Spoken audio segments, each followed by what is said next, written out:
Hello guys! Welcome back sa aking YouTube channel. So ngayon lang ulit ako guys nakagawa ng video. Ngayon lang ulit ako nakapag-record kasi medyo busy ako lately. And nanonood sana ako ng live stream. Bigla naman ako na PLBC. Zombie mode ako ngayon. Kaya instead na matulog ako ng maaga, gagawa na lang ako ng maikling video. Maikling tutorial. So ang topic natin for today is about Filmora. About transitions, for me, yung best 5 transitions ng Filmora. So, dito sa screen, meron kayo nakikitang clip na dinownload ko siya from Pixabay. So, Pixabay, pwede kayong mag-download ng short video, yung clip. Pwede na kayong mag-download ng mga images ng libre and walang copyright. So, ito yung mga napili ko. Ang gagawin natin is, ibababa natin siya dito sa ating track. So, isahin natin. Don't think. Okay, X na natin to. And then, punta tayo sa track file.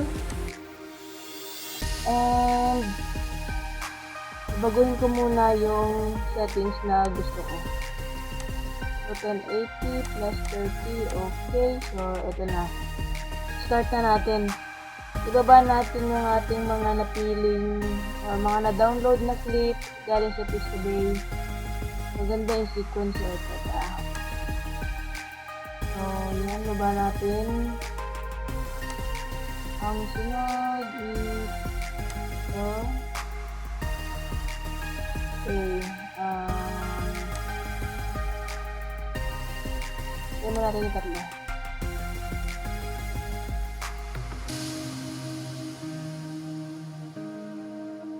So, medyo mabagal siya. Fast forward natin ng konti. Click natin guys yung clip. And then dito, meron kayong makikita na parang orasan. Click nyo and then fast times 2. So, yun. I-see siya ng konti. Delete driver natin. And then, click natin yung next.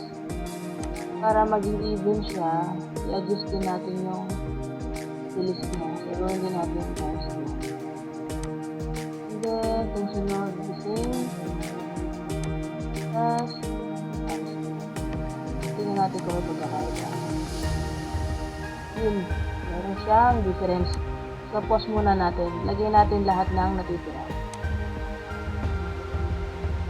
Ito siguro.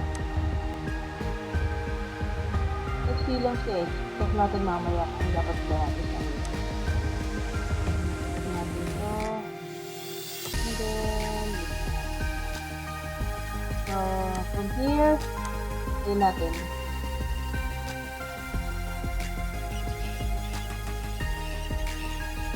Para medyo mabilis naman na siya. So, ito na siguro kailangan. So, ito na lang sunod. I-pass natin ng question. Then, delete the space. And ito is nakakas na siya. So, hindi na. So, ngayon yung topic natin nga is about, for me, yung best transition ng Filmora. So, punta tayo sa transition. Piliin natin yung para sa akin is gusto ko. So, number 1 is warp. Okay. So, dito sa search, type natin warp. And then, click natin yung all. And then, select natin yung warp fix. So, ilagay natin siya sa gitna ng ating paglalagyan.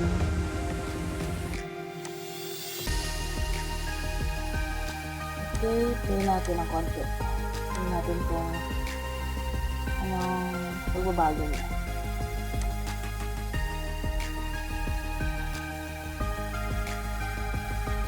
I-adjust lang natin.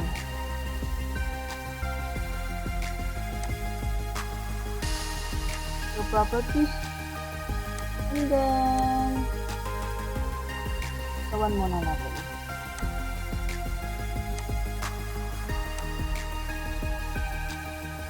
Ayun, maganda na siya. And then, yung sa pangalawa,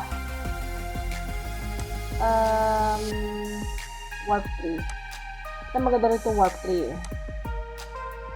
So, same din, baguhin natin yung kanyang duration. So, palitan din natin ng 1 para pareho sila ng una. And then, play natin ng konti. Ayun. Parang may mas bagay dito eh. Lipat na natin itong isang processor sa kabila. Merong mas bagay dito. Teka, hanapin natin. Punta tayo sa basic. Next natin yung warp. Itong butterfly. Tingnan natin kung mas bagay siya dito. Kasi green ang sunod niya eh. Puro greenery. So, properties. Change to 1. Okay. So, tingnan natin. Ayun, mas bagay siya doon. And then, in-adjust lang natin yung isa. Tingnan natin kung anong bago dito. Ayun, mas okay siya dito. Ano lang yung ginawa natin. And then, ano pa ba? Ito tayo sa slideshow. Lifetime. Speedblur. Mayroon dito magaganda. Ito magaganda dito yung speedblur. Itong blurry roll 3. Try natin. Ganda to. And then, yung properties, adjust to 1 din natin. Try natin. Try natin.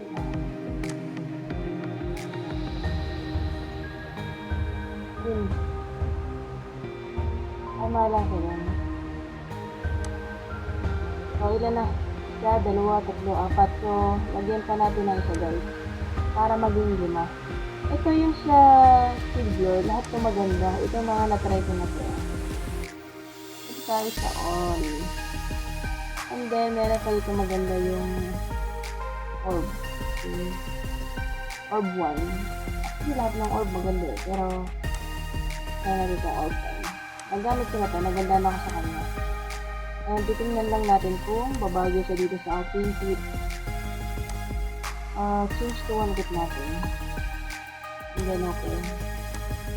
Tuloy natin ang konti.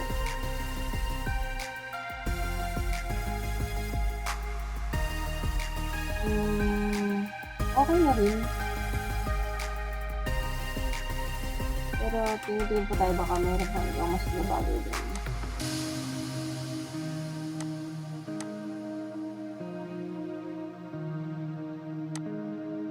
Box, flip box ba yun? Something na gano'n.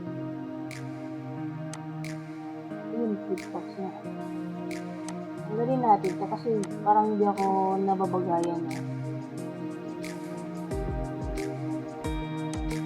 Actually, kahit dito sa ulo ko, mga transition na, may wording naman na nasa utak ko.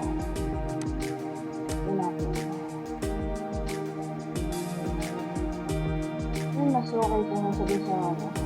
So guys, yun yung top 5 or yung mga gusto ko na transition sa Filmora. So yun, sana meron kayong natutunan sa ating tutorial, munting tutorial. Okay, so sana manonood ako ng live stream eh, kaso bigla nga ako na PLDC, nakakainis sa kabadget. Kaya ayun, hindi pa ako nawalan ng internet, di ako makakapag-record. So, I think time na rin yun para mag-record ako and makapag-upload naman ako ng recording sa YouTube. Matagal-tagal na din ako hindi nag-upload. So, yun lang guys. Sana, kung bago pa lang kayo dito na nakapasyal sa aking channel, please subscribe po tayo and mag-iwan lang po ng comment kung meron kayong mga tanong or mga request na gusto nyo gawa ko ng tutorial or about technology, about CCTV, computer, software. Iwanan nyo lang po ng mensahe sa ating comment section and I will answer as soon as I can. So yun lang po. Thank you for watching.